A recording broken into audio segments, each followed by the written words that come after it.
Buenas tardes, nuevamente estamos en el estudio y vamos a charlar con Romina del Pla, diputada nacional del Partido Obrero FITU. Ella es profesora de Historia recibida en la Facultad de Filosofía y Letras de la UBA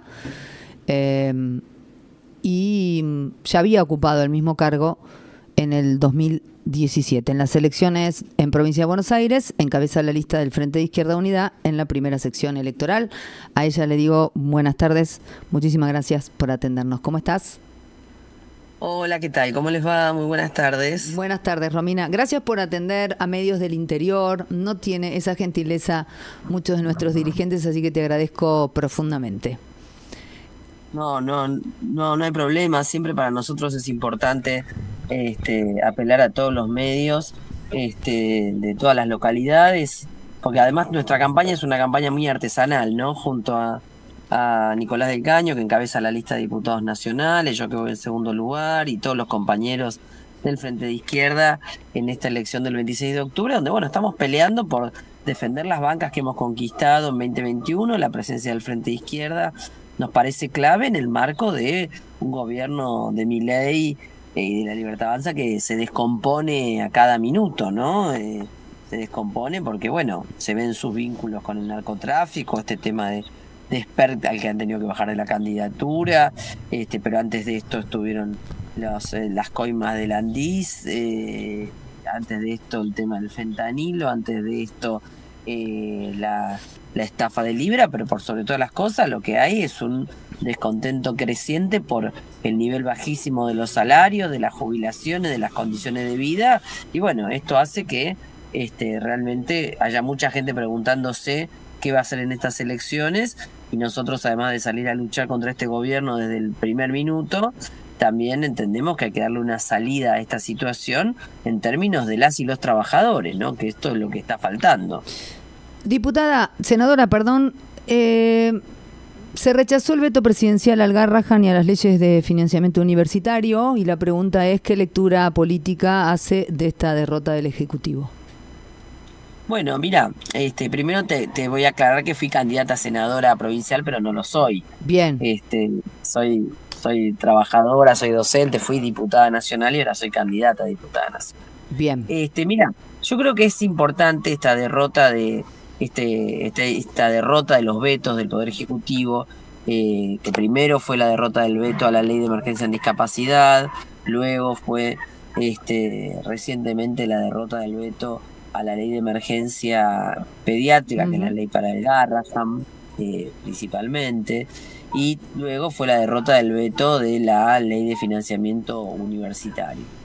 Estas tres medidas, el gobierno ya anunció que no piensa aplicarlas. O sea, ya a la ley de emergencia en discapacidad no la está aplicando, armó una especie de artilugio, no me dijeron dónde van a sacar la plata, bueno, una pavada del estilo para justificar su no aplicación. Sin embargo, esto es claramente inconstitucional. Se dice claramente en todas estas leyes dónde se va a sacar la plata, y a la vez hay otra cuestión que tiene que ver con que mientras el gobierno dice que no habría plata para la ley de emergencia en discapacidad o la ley de emergencia pediátrica o las universidades, sin embargo sí la hay para financiar esta fuga de capitales brutales con la que está dilapidando miles de dólares para sostener una bicicleta financiera enorme. Sí la hubo para regalarle 1.500 millones de dólares a las cerealeras mediante una operación que duró solo 48 horas de quita de retenciones que ni siquiera benefició a los productores. Sí tuvo plata para bajar el impuesto a los bienes personales, que es el que pagan los ultra ricos. Sí hubo plata para todo tipo de tropelías y de negociados, por ejemplo, para bajarle las retenciones a las mineras. Entonces es claro que acá estamos frente a un gobierno que tiene un carácter que cada vez queda más claro, una naturaleza que cada vez queda más clara. No solo es un gobierno que le garantiza negocios impresionantes a las empresas y al pequeño puñado de especuladores amigos, sino que es un gobierno que, bueno, que ahora vemos que está totalmente cruzado por el narco, por los cómplices del lavado de dinero, por los que son capaces de quedarse con el dinero de los discapacitados. Bueno, entonces Romina, es una naturaleza muy clara, ¿no? De un gobierno de corruptos y narcos. no sé cómo preguntarte esto que no suene mal.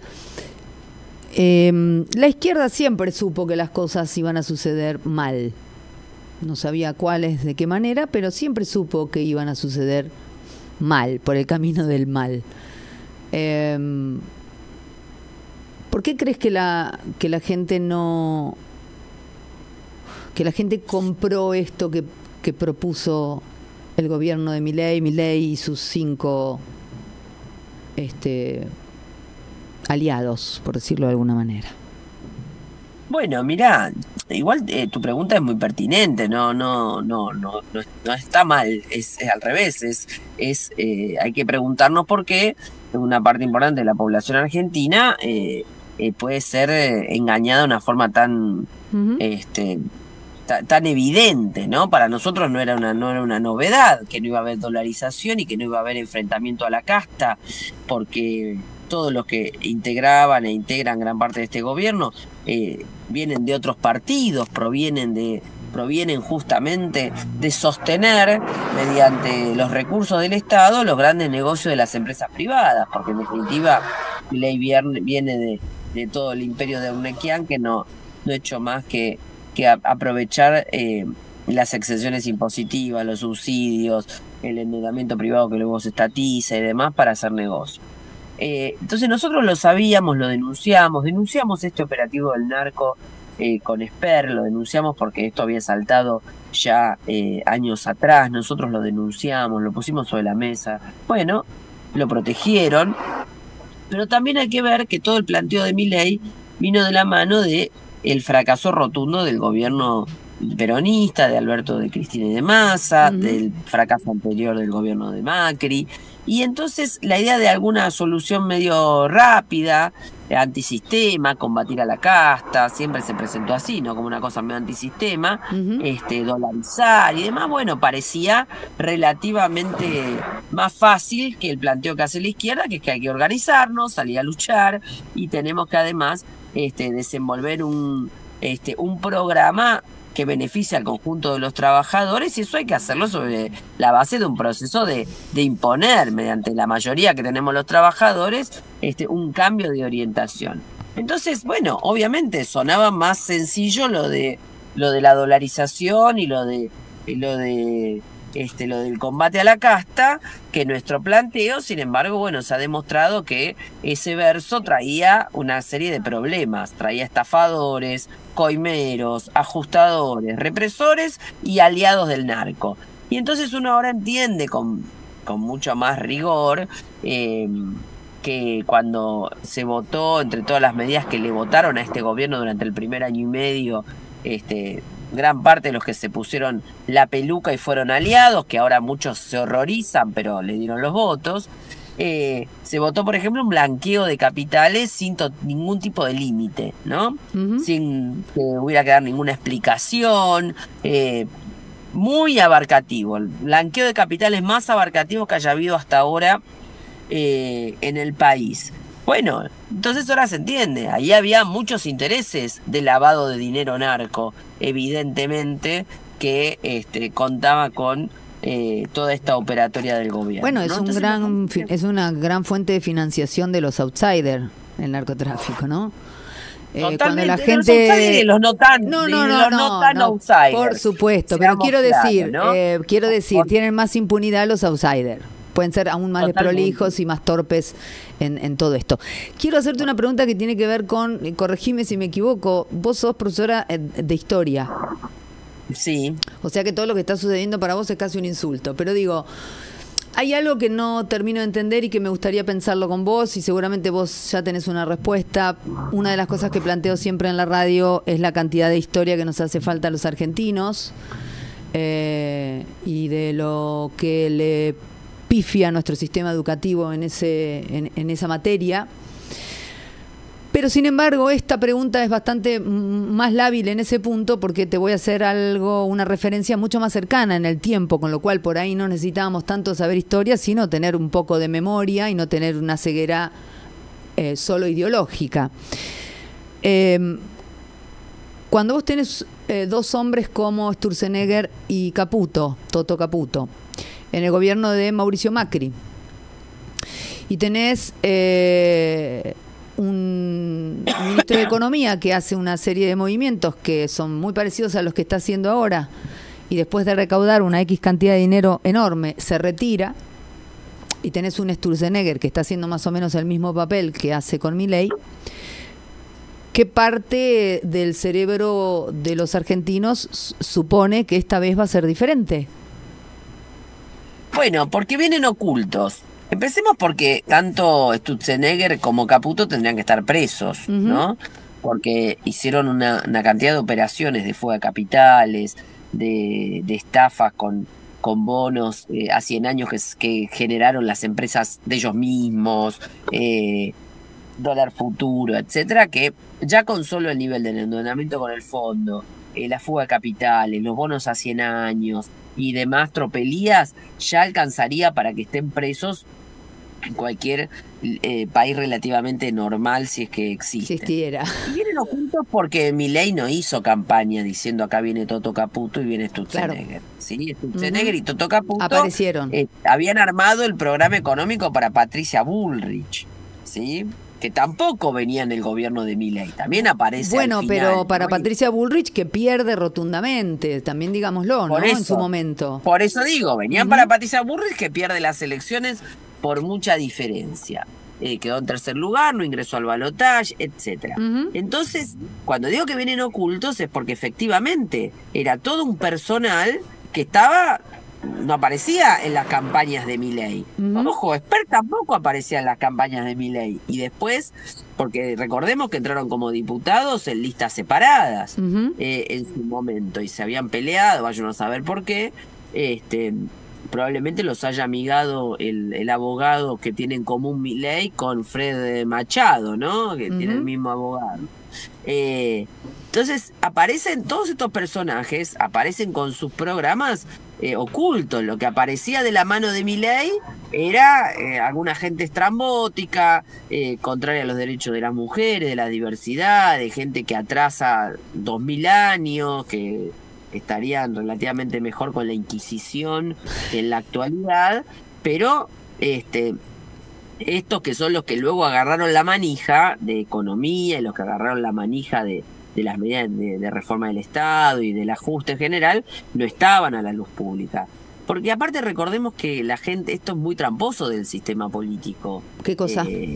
El tema de que se vota al presidente, por ejemplo, y no a los ministros. Entonces, esto es muy negativo para todos los gobiernos, porque después aparecen personajes llevando adelante las medidas de fondo estratégicas para la vida de la población, y eso no los votó nadie, y los usan también de fusibles, y ahí aparece todo el entramado de empresarios, banqueros, especuladores, fugadores seriales, etcétera, que hacen sus negocios personales. ¿Coincidís? Entonces, todo este régimen político debe ser transformado de raíz. Nosotros planteamos otro tipo de régimen político del Frente Izquierda. Nosotros planteamos un régimen político donde los cargos sean revocables. El que no cumplió con el programa que prometió tiene que haber la posibilidad de revocarlo de inmediato en el cargo. Para todos los cargos, planteamos la elección de jueces y fiscales. Bueno, una reforma política de fondo que tiene que acompañar una reforma económica y social, que es lo que entendemos que nos puede sacar del marasmo. Se me ocurren muchas cosas cuando hablamos con dirigentes que tienen tanta cantidad de sentido común. Por un lado, preguntarte si efectivamente pensás, como tantos, que el gran anclaje político de Milei es el antiperonismo. Sí, ponele que se asienta un poquito en ese discurso, en ese intento de polarización, pero recordemos también que gran parte del personal que tiene y de los sectores que lo apoyan y de los sectores que le hacen la campaña y bla, bla, bla, provienen del peronismo, ¿no? Son sectores que han quedado huérfanos de algún modo, han sido desplazados por otros sectores, etcétera. Entonces, es toda una impostura desde ese punto de vista. Pero yo creo que aparte acá hay que superar de algún modo una cuestión, porque parece, si no, que aparece un proceso de esto de lavado, ¿no? Que ahora tiene un nombre, pink washing, ¿no? Ponerle un poquito de maquillaje y de lavado a las cuestiones. Entonces ahora parece que el peronismo pareciera como el salvador frente a esta situación, cuando el peronismo fue el que nos llevó a este desastre y en gran medida creó a Milei. Entonces también tenemos que tener ahí un poquito de memoria de que estos mismos personajes que ahora dicen que van a ponerle un freno a Milei son los que en parte lo crearon, los que crearon las condiciones para que un Milei ganara, los que hicieron cosas un poquito más más profundas, financiaron una parte de la campaña en la idea de que era una genialidad para ponerle un freno a Patricia Bullrich, y luego son los que durante 2 años no hicieron nada contra el gobierno Milei. Entonces esto también hay que tenerlo claro. Sí, claro. ¿No? Teniendo en cuenta que, lo decimos siempre en la radio, que la izquierda, yo siempre digo, la izquierda es la que sale a poner el cuerpo por todos nosotros, cuando todos los demás nos quejamos desde las mesas o desde las sobremesas, y que también que cuando la izquierda ya se pronuncia fuerte es porque realmente es bochornoso lo que está pasando, ¿no? Es como si dijera que, esto es muy personal, ¿no? Es como que es nuestra reserva moral. La izquierda, para mí es nuestra gran reserva moral. Ahora, ¿qué pasa con la izquierda que no logra volver voto toda esa sensatez con la que se va moviendo? Bueno, primero que hay un gran operativo para, por ejemplo, hacer creer a una gran parte de la población que la izquierda gobernó con el kirchnerismo, que el kirchnerismo es de izquierda. Entonces ha habido un gran operativo para confundir a la gente y pensar que quienes no son de izquierda lo son. La izquierda nunca gobernó en Argentina, esto hay que aclararlo. El peronismo, y se han cansado ellos mismos de aclararlo, no tiene nada de izquierda. Y por lo tanto no hemos gobernado ni tenemos nada que ver con los fracasos del gobierno ni del peronismo en su conjunto ni del kirchnerismo en particular. Entonces esto es un tema importante porque nos han endosado a nosotros un sallo de un fracaso que no es nuestro, digamos. Y esto es importante y ha sido aparte desenvuelto a propósito, adrede, no ha sido una casualidad. Pero por otro lado, nosotros venimos desenvolviendo un proceso de organización que también se desenvuelve en el contexto real en el que están las cosas. Cuando una parte importante de la población ha sido ganada a un verso tan importante como el tema de que votando a uno que grita y dice que nos va a moler a todos a palos y mandriles y todos van a correr, va a obtener alguna mejora en sus condiciones de vida, bueno, efectivamente hay que desenvolver un fuerte proceso de clarificación para demostrar que esto no es así. También la gente se va dando cuenta por sus propios medios, pero por la terrible consecuencia de las políticas de un gobierno al cual muchos han votado, ¿no? Entonces, el problema ahora es que nosotros tenemos una oportunidad y bueno, en las últimas elecciones provinciales nos ha ido bastante bien, hemos quedado en tercer lugar en los grandes conglomerados, ¿no? En la primera sección electoral, en la tercera, en la octava, que es La Plata y alrededores, o sea, donde hay una mayor cantidad de población, hemos obtenido el tercer lugar y un muy buen desempeño, y tenemos la oportunidad ahora de que la gente también nos acompañe, porque realmente la izquierda tiene que estar, tenemos que defender las bancas que estamos poniendo en juego, tenemos que estar, tenemos que estar, porque si no estamos, muchas de las cosas que después terminan saltando no aparecerían, porque los contubernios entre todo el régimen político, los únicos que estamos afuera de eso somos los del Frente de Izquierda, es muy fuerte. Entonces tenemos que estar, y además porque acá va a haber grandes crisis luego de las elecciones, porque acá se viene una devaluación. Eso te iba a preguntar, Romina, que estás ahí, ¿no? Que nosotros no solemos tener el termómetro, mucho menos de alguien que está bien adentro. ¿Qué se dice ahí en el grupo de ustedes de lo que va a pasar octubre con respecto a la convocatoria y posteriormente dólar y sus secuaces? Bueno, yo creo que indudablemente hay que ver si llegan incluso al 26 de octubre sin tener que devaluar, pero lo que se viene es una devaluación. Y una devaluación para los trabajadores no es una cosa buena. ¿Esto es para asustar o es real, Romina? No es para asustar, porque no tienen ya cómo sostener la fuga de capitales y por lo tanto el endeudamiento también tiene límites y cualquier recurso más que le puedan dar desde el gobierno yanqui es más deuda, más sometimiento y además tiene límites y condicionamientos. No lo pueden seguir rifando para la fuga de capitales. Están salvándole los bonos a algunos amigos, salvándole el carry trade, la bicicleta financiera, pero esto va a tener un límite.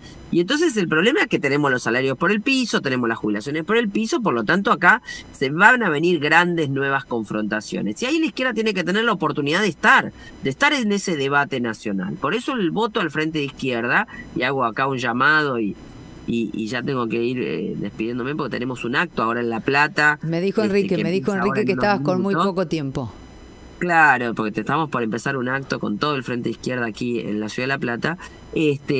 Bueno, nos parece que el llamado a votar al Frente de Izquierda tiene que ser muy concreto. Acá se votan legisladores, por lo tanto no es que se dirime que si hay que votar a tal o a cual para que no gane el otro. Acá se votan legisladores. En definitiva, los votos, todos los votos que pierda el oficialismo es el que lo va a hacer perder la elección, y votar al Frente de Izquierda con este nuevo método que es esta boleta única, donde hay que marcar o poner un tilde. Nosotros estamos ubicados en el 4º lugar en esta gran boleta. Creo que es un voto muy útil y muy necesario. Así que bueno, llamado general a votar al Frente de Izquierda. La lista la encabeza Nicolás del Caño, yo lo acompaño en segundo lugar, junto a muchos otros compañeros como Néstor Pitrola, como jubiladas, jubilados, trabajadores, docentes estatales, metalúrgicos, etcétera, que estamos allí en esa lista para defender digamos, todos los derechos de la población trabajadora, de los jubilados, de la juventud, que realmente necesitan ser defendidos y luchar para enfrentar esta política de ajuste tan negativa que estamos soportando, ¿no? Mucha suerte y muchísimas gracias, Romina. Gracias a vos, que tengan una gran tarde allí. Gracias, suerte. Gracias por el espacio. En la reunión, por favor, a vos. Así pasaba la candidata a diputada nacional, Romina del Pla. Nosotros nos retiramos y nos escuchamos, como ya saben, en cualquier momento.